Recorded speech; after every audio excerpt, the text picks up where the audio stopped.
अरे माधवी यार, कहाँ हो तुम? माधवी, माधवी। क्या हुआ पापा, आप सुबह सुबह इतना शोर क्यों मचा रहे हो? अरे मम्मी कहाँ है तुम्हारी?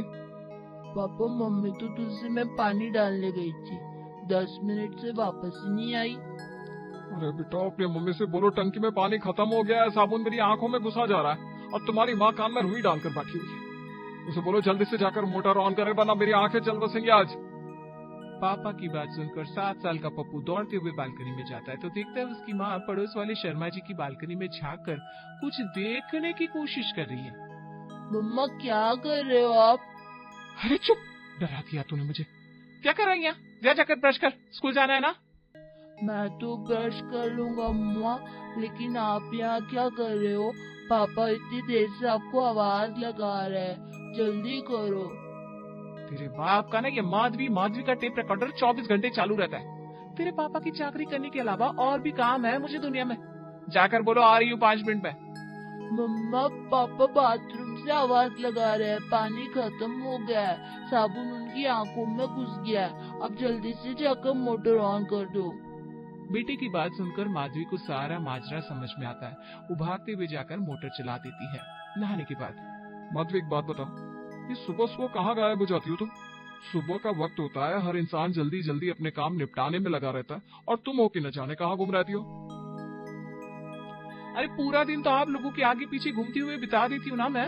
अब सुबह के 5 मिनट मुझे चैन से पूजा भी नहीं करने देंगे। आप लोग जानते ना बालकनी में तुलसी को जल चढ़ाने गई थी। क्या पूरा घर सर पर उठा रखा है। और ऐसा किसी पंडित जी ने नहीं कहा कि हमेशा सुबह उठकर मोटर में ही चलाऊंगी। कभी कभी कुछ चीजों का ध्यान आप ही रख सकते हो। जब देखो तब माधवी माधवी करके पूरे मोहल्ले में शोर मचाए रहते हैं। अरे कम से कम भगवान से तो डरो, मुझसे झूठ बोल लेती हो। भगवान से झूठ बोलते तो शर्म आनी चाहिए तुम्हें। तुम्हें क्या लगता है मैं जानता नहीं हूँ? बालकनी में पिछले 10 मिनट से तुम तुलसी की पूजा कर रही थी या पड़ोसन की बालकनी में झांक रही थी? एक बात बताओ, सुबह सुबह उठते ही तुम्हारे दिमाग में ये सब आता कैसे? अपने घर पर ध्यान लगाओ ना, पड़ोसियों के घर में क्या चल रहा है, उससे तुम्हारा जीवन सुधरने वाला नहीं है। हाँ, तुम्हारे जैसे आदमी से शादी होगी, अब मेरा जीवन सुधरने के चांसेस बचे कहाँ है? अब तो जैसा है उसी में गुजारा करना पड़ेगा। और आप भी ना दिन भर मुझे ताड़ने की बजाय अपने काम धंधे में दिमाग लगाया कीजिए ना। अच्छा छोड़ो, आप लोगों का तो ये रोज का है। मैं ही मंदिर होकर आती हूँ। मम्मी मैं स्कूल के लिए लेट हो रहा हूँ, आपको मंदिर की पड़ी है, जल्दी जल्दी मुझे रेडी कर दो। मेरी यूनिफॉर्म भी प्रेस नहीं करी आपने। रात को भी आप आधे घंटे तक पड़ोस वाली आंटी के साथ गप्पों में बिजी थी, तब तो बोल रही थी सुबह उठकर मेरी यूनिफॉर्म प्रेस कर दोगी। अब तो कम से कम प्रेस कर दो मम्मा। अरे कर रही हूँ तेरी यूनिफॉर्म प्रेस। बिल्कुल बाप पर गया, पूरी बाप की बोली बोलता है। माधवी जल्दी जल्दी बेटे की यूनिफॉर्म प्रेस कर रही थी, तभी उसका फोन बजने लगता है। हाँ बोल शीला, क्या हुआ? अरे क्या होगा, तुझे याद दिलाने के लिए फोन किया है कि गुप्ता की बहू कॉलोनी से निकलने वाली है। कहाँ बिजी है तो जल्दी से आ जाना बालकनी में। अरे यार, घर के काम जान छोड़े तब तो निकल पाऊँ बाहर। तू छोड़, कल देखती हूँ। अभी तो मैं चिंटू की यूनिफॉर्म प्रेस कर रही हूँ। फोन रखकर माधवी मुंह लटका कर चिंटू की यूनिफॉर्म प्रेस करने लगती है। तभी पति दिनेश वहां आता है। अरे महारानी क्या हो गया, सुबह सुबह मुंह लटका के क्यों बैठी हो? पापा मम्मा की फ्रेंड शीला आंटी का फोन आया था और मम्मी को कहीं जाने के लिए बोल रही थी। बस इसी बात से मम्मा का मूड खराब हो गया। भाई सुबह के 7 बजे कहाँ जाने के लिए बोल रही है शीला? चल क्या रहा है तुम्हारा? अरे और कहाँ जाने को बोलेगी? ये घर की पंचायत छोड़कर मैं बालकनी तक भी नहीं जा पा रही हूँ। चिंता मत करो, तुम्हारी गृहस्थी छोड़कर कहीं भागूंगी नहीं। अरे सीधे सीधे बताओ ना, क्या बोल रही थी शीला? कुछ नहीं बोल रही थी। आपको इतना इंटरेस्ट क्यों आ रहा है शीला की बातों में? बस बालकनी तक बुला रही थी।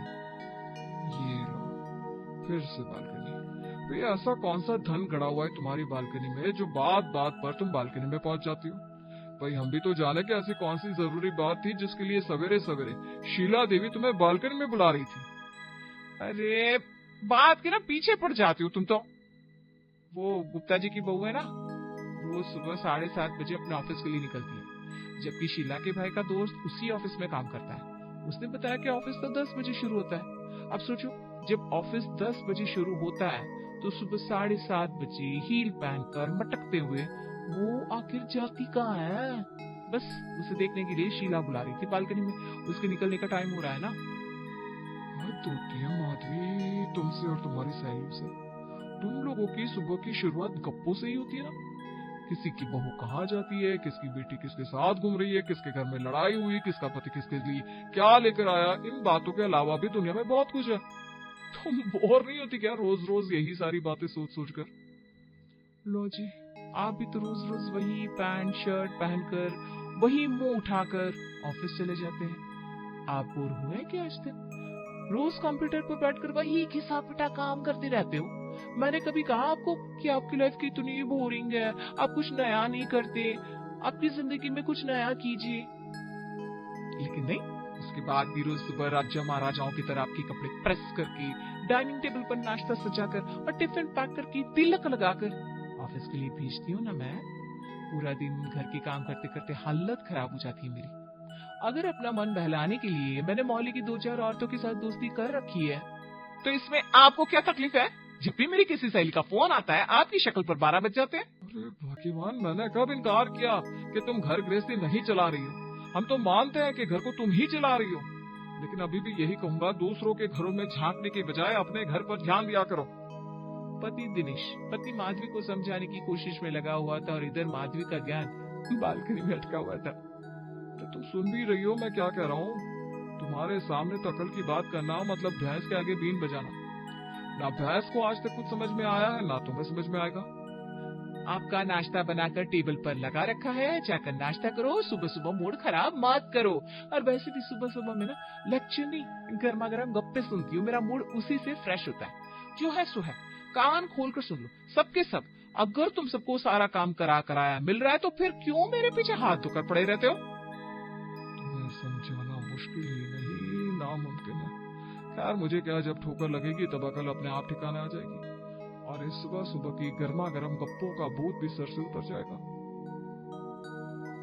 पप्पू, तू ज्यादा बातों में दिमाग मत लगा। तेरी यूनिफॉर्म प्रेस हो गई है, फटाफट से यूनिफॉर्म पहनकर नीचे जा, स्कूल बस आती होगी 5 मिनट में। ठीक है मम्मा। माधवी पप्पू का हाथ पकड़कर घर से बाहर निकलने लगती है, तभी पीछे से उसकी सास आवाज लगाती है, अरे कहाँ जा रही है? आज तूने अभी तक चाय भी नहीं बनाई। तुझे पता है ना मुझे सुबह के समय दवाई खानी होती है। चल फटाफट एक कप चाय बना दे, मैं उसके साथ 2 बिस्कुट खाकर अपनी दवा खा लूं। इस घर में ना सबको मेरी याद सिर्फ और सिर्फ काम के लिए आती है। दिख रहा है बच्चे को स्कूल छोड़ने जा रही हूँ, लेकिन फिर भी नाम टोकना जरूरी है इनका। माँ जी, पप्पू को स्कूल छोड़कर आ रही हूँ, उसके बाद बनाती हूँ चाय। अरे बेटा, लेकिन अभी तो उसकी बस को आने में टाइम है। अभी से कहाँ भागे जा रही है? तेज आंच पर बनाएगी ना तो 5 मिनट में 1 कप चाय बन जाएगी। माँ जी, आपको चाय की पड़ी हुई है? आपको पता है आजकल बस वाला 5 मिनट पहले बस लाने लगा। आप वेट कर लो ना, अभी आती हूँ मैं। अब आपके चक्कर में बच्चे की बस थोड़ी ना मिस करूंगी। जल्दी जल्दी माधवी पप्पू का हाथ पकड़ती है और कॉलोनी के गेट की तरफ लपक पड़ती है। हाँ, सब जानती हूँ मैं। बच्चों की स्कूल बस नहीं, तेरी सहेलियों की गप्पे बुला रहे हैं तुझे। उनकी ही लालच में सर पर पैर रखकर भागी चली जा रही है। हद हो गई है इस मोहल्ले की औरतों से भी। कॉलोनी का माहौल बिगाड़ कर रख दिया है। बच्चों को स्कूल छोड़ने के लिए भी जानबूझकर 15 मिनट पहले जाकर सड़क पर खड़ी हो जाती है और वहीं पर अपनी पंचायत शुरू कर देती है। इन्हें तो बस अपनी चुगलियों से मतलब है। जैसा कि सासू माँ ने कहा था, वास्तव में वैसा ही होता है। बस के आने में अभी पूरे 15 मिनट बाकी थे, लेकिन माधवी की मंडली की सभी औरतें स्टॉप पर अपने अपने बच्चे लेकर पहुंच चुकी थी। तू तो हर जगह लेट ही जाया कर। इतने साल हो गए तेरी शादी को, अभी भी घर का काम ना ढंग से मैनेज नहीं कर पाती तू। मिस कर दिया ना तूने? अरे यार, अब क्या बताऊं, तेरे घर में एक सास है ना, इसलिए तुझसे बड़ी आसानी से सब मैनेज हो जाता है। मेरे घर में एक नहीं 2 सास है, दोनों को झेलना पड़ता है मुझे। 2 सास? ये दूसरी सास का क्या सीन है भाई? मेरा पति मेरी सास से कम है क्या? इतने सवाल जवाब तो मेरी सास भी नहीं करती जितना पति कर लेता है। किसका फोन था, किससे बात कर रही थी, बालकनी में क्यों खड़ी थी, यहाँ क्यों झांक रही थी? उन्हें ना मेरी हर बात से प्रॉब्लम रहती है। अरे छोड़ना, पतियों की आदत होती है। अभी ना तो गर्मा गर्म खबर सुन, मेरी पड़ोस में जो गुप्ता आंटी रहती है ना। अरे यार, बड़ी सीधी सादी सी वो तो, लगभग 50 साल की होगी। उनकी कौन सी खबर मिल गई तुझे? बहू में झगड़ा हो गया क्या उनकी? वही तो बात है, बेटे बहू में झगड़ा तो तब होगा ना जब वो यहाँ आकर इनके साथ रहेगी।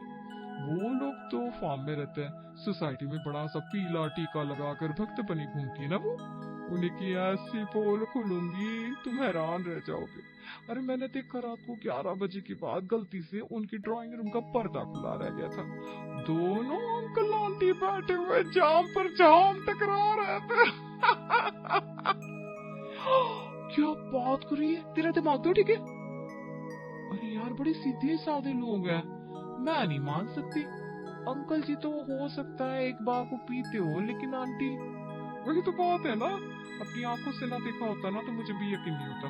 फिर थोड़ी देर बाद उनको एहसास हो गया कि उनके ग्लास डोर का पर्दा हटा हुआ है, तो फटाफट से आंटी ने जाकर पर्दा खींच लिया और मैं ना आगे का नजारा देख नहीं पाई।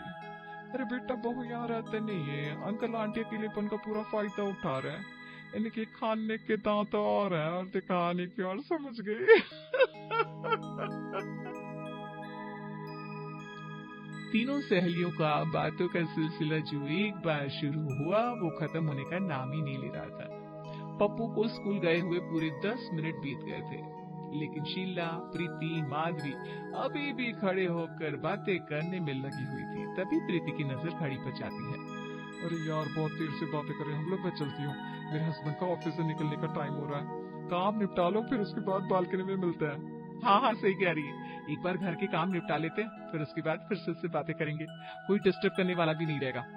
सुबह के टाइम तो वैसे भी बड़ी चिल पो रहती है घर में। घर पहुंचकर, अरे बहू बच्चे को छोड़ने में इतनी देर लगती है क्या? पूरे 25 मिनट बाद लौट कर आ रही है तू। अरे घर गृहस्थी की कोई चिंता है कि नहीं तुझे? बेचारे दिनेश को इतनी देर से अपनी फाइल नहीं मिल रही, मैं कब से चाय के इंतजार में बैठी हूँ। अरे मेरे घुटनों ने जवाब ना दे दिया होता ना तो छोटे छोटे कामों के लिए तेरा मुंह ना देखती मैं। भगवान ऐसी मजबूरी के दिन किसी को ना दिखाए। अरे माँ जी कौन सी आफत आ जाएगी अगर 5 मिनट बाद आप चाय पी लेंगी तो?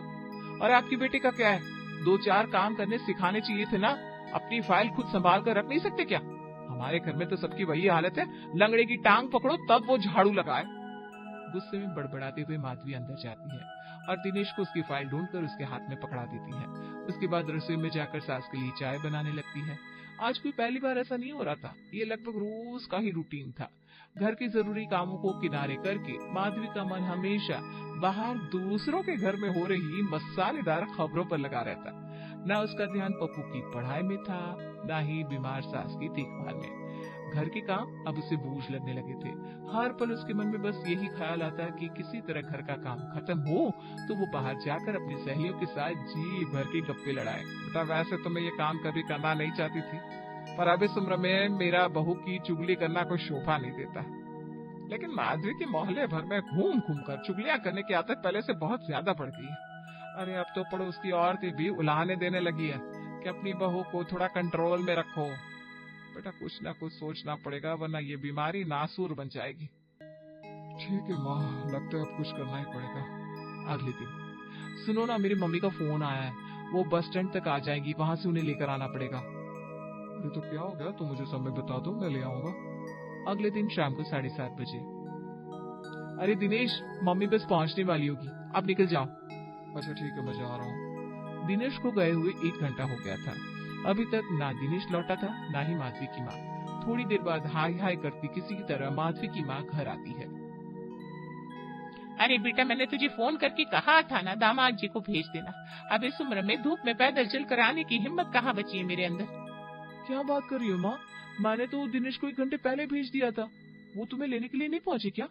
अब अगर पहुँच गए होते तो मुझे क्या शौक चढ़ा था इतनी गर्मी में पसीने में नहाती हुई यहाँ आती। ये कैसे हो सकता है? अगर दिनेश आपको लेने के लिए नहीं पहुँचे तो गए कहाँ? मैं अभी फोन लगाती हूँ। माधवी पति दिनेश को फोन लगाती है। हाँ बोलो, क्या बात है? दिनेश कहाँ हो तुम?